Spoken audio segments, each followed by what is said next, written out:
This is so boring. Can we leave already? 8-year-old Kaylee Morgan's complaint echoed across the quiet memorial service at Arlington National Cemetery. Rows of white headstones stretched in perfect formation, American flags marking the graves of fallen soldiers. A small ceremony was taking place to honor veterans of the Iraq War, and Kaylee had been dragged along by her grandmother. "Kaylee, hush," her grandmother whispered firmly.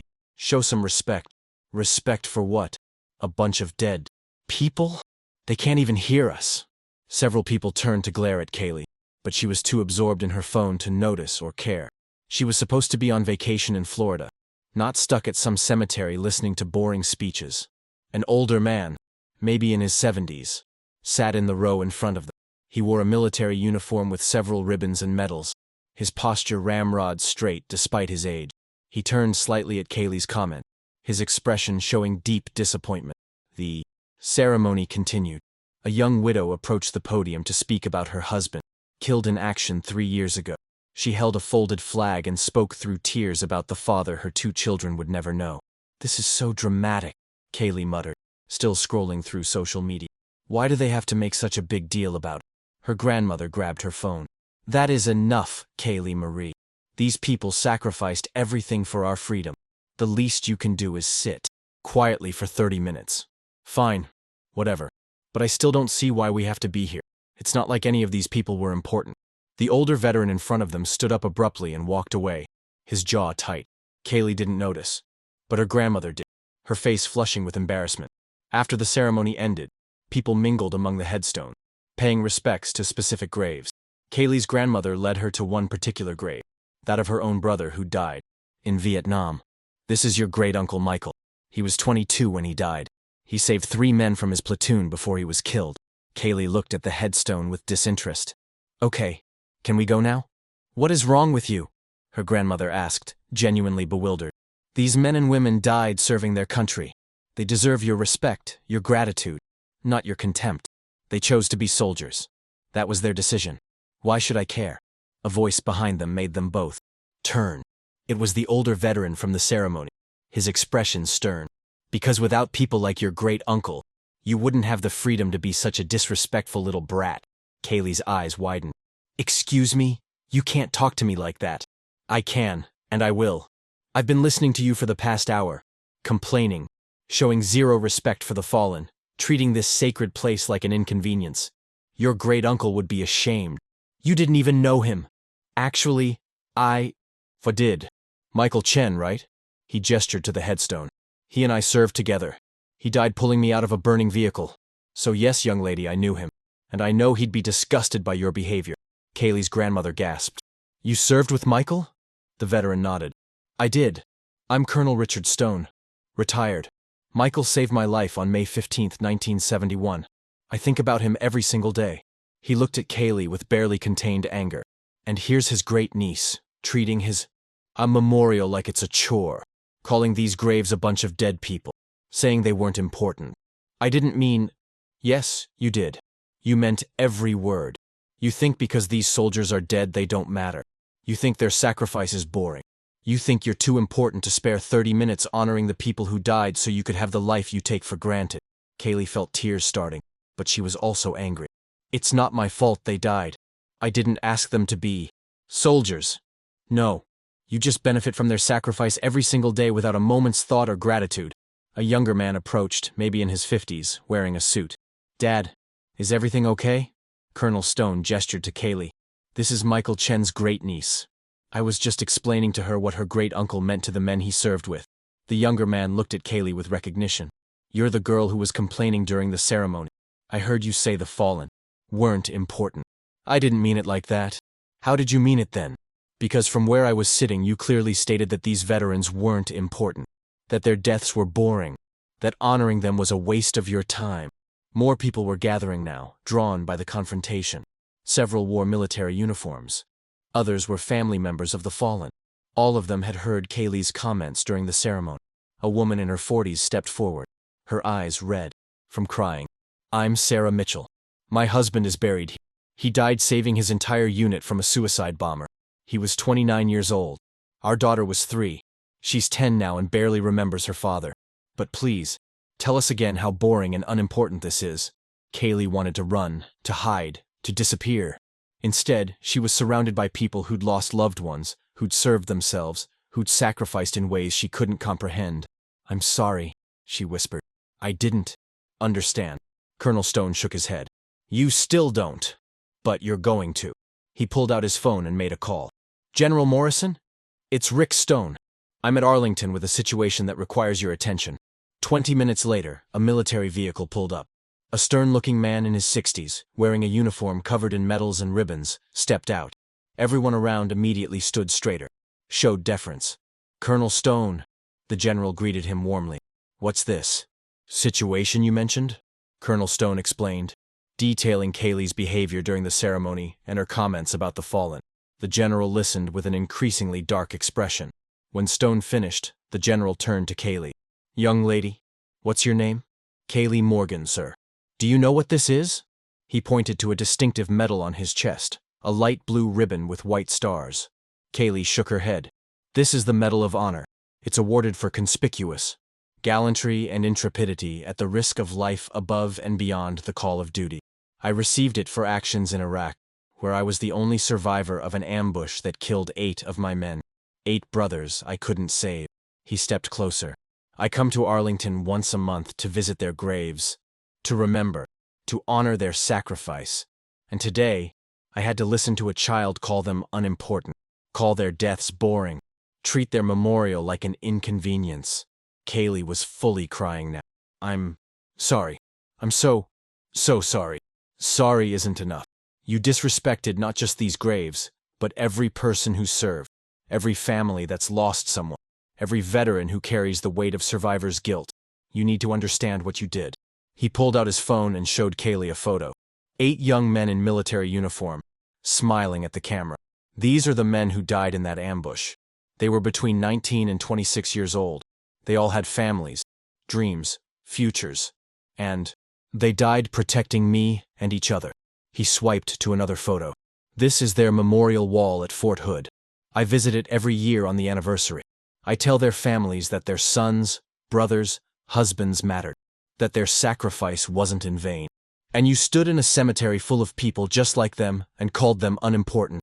Kaylee's grandmother was crying too. "General Morrison, please. She's just a child.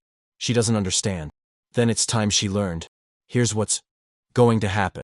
Kaylee will spend the next 6 Saturdays volunteering at veteran support organizations. She'll visit VA hospitals. She'll meet families of fallen soldiers. She'll learn exactly what sacrifice means and who these unimportant dead people really were. "We'll do it," Kaylee's grandmother agreed immediately. "Whatever you think is appropriate." And, the general continued, she'll research her great-uncle Michael. She'll learn his story, understand his sacrifice, and write a presentation about his life and service. She'll present it at her school and here, at Arlington, at next month's memorial service. Colonel Stone nodded approvingly. Michael would have liked that. He always said education was more valuable than punishment. Over the next 6 weeks, Kaylee's Saturdays were transformed. She met Gold Star families who'd lost children, parents, siblings, spouses to war. She sat with wounded veterans dealing with PTSD, physical disabilities, and the challenges of reintegration. She heard stories of heroism, sacrifice, and loss that shattered her privileged worldview. At a VA hospital, she met a young man named Carlos, who'd lost both legs to an IED. He was 23 years old and learning to walk on prosthetics. "Why did you join the military?" Kaylee asked him during one visit. "Because I wanted to serve. I wanted to protect people who couldn't protect themselves. I wanted to be part of something bigger than myself." "Do you regret it?" "After losing your legs?" Carlos thought for a moment. "I regret that 2 of my friends died in that explosion. I regret that I couldn't save them. But serve? No.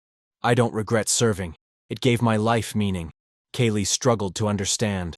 "But you lost so much." "I gained more. I gained brothers.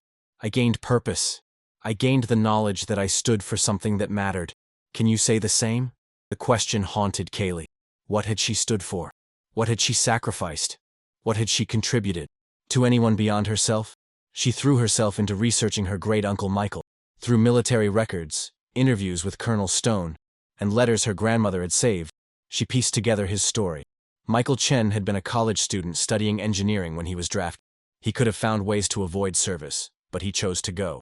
He served with distinction, earned respect from his fellow soldiers, and died pulling Colonel Stone from a burning vehicle while under enemy fire. He didn't hesitate, Colonel Stone told Kaylee during one interview. The vehicle was on fire. Rounds were hitting all around us, and he ran straight toward it, pulled me out, went back for another soldier, and was hit on his second trip. He died saving lives. Were you friends? We were brothers. That's what combat does. It creates bonds stronger than friendship, deeper than family.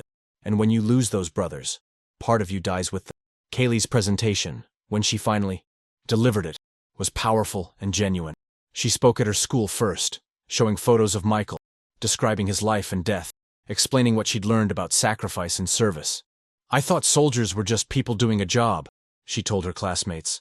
I thought their deaths were sad but not particularly important to me personally. I was wrong. Their sacrifice is the only reason we have the freedom to sit here safely, to pursue our dreams, to live without fear, and I took all of that for granted. But the real test was presenting at Arlington, at the monthly memorial service. Kaylee stood in front of veterans, active duty soldiers, and families of the fallen, and told Michael's story. My great-uncle Michael could have avoided the draft. He was in college, studying to be an engineer. He had a bright future ahead of him. But when his country called, he answered, not because he wanted to fight, but because he believed in service, in duty, in protecting others. She described his actions on the day he died, his heroism, his sacrifice. Colonel Stone is here today because Michael Chen ran into fire to save him.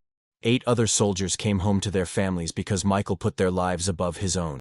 And 6 weeks ago, I stood in this cemetery and called people like him unimportant. Her voice broke. I was wrong.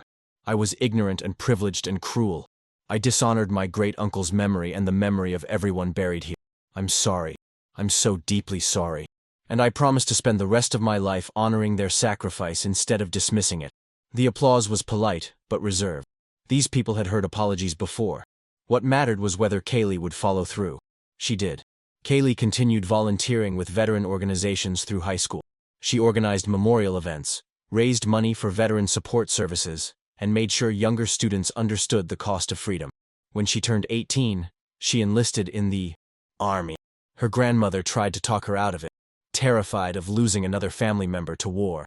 I have to serve, Grandma, not because I'm trying to make up for what I said, but because I finally understand what Great-Uncle Michael understood, that some things are worth fighting for, worth sacrificing for, worth dying for if necessary.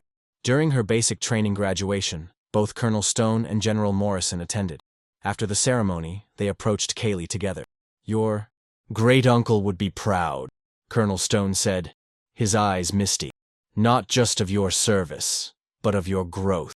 You became the person he hoped future generations would be. General Morrison nodded.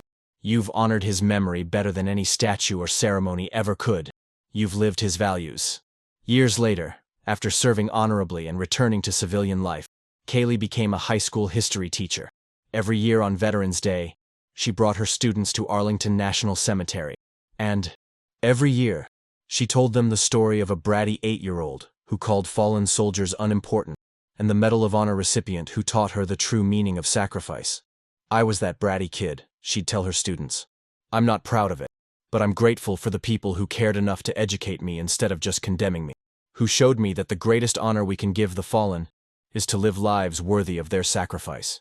She'd lead them to Michael Chen's grave, where they'd lay flowers and stand in respectful silence. And sometimes, if they were lucky, Colonel Stone would be there too, an old man now, still visiting his brother who'd saved his life 50 years ago. Thank you, Michael, he'd whisper, as he did every visit, for my life, for teaching your great niece what really matters, for showing us all what heroism looks like. And in the perfect rows of white headstones under the American flags, the fallen rested. Not forgotten, not unimportant, never boring. Just heroes who'd given everything so that others could have everything.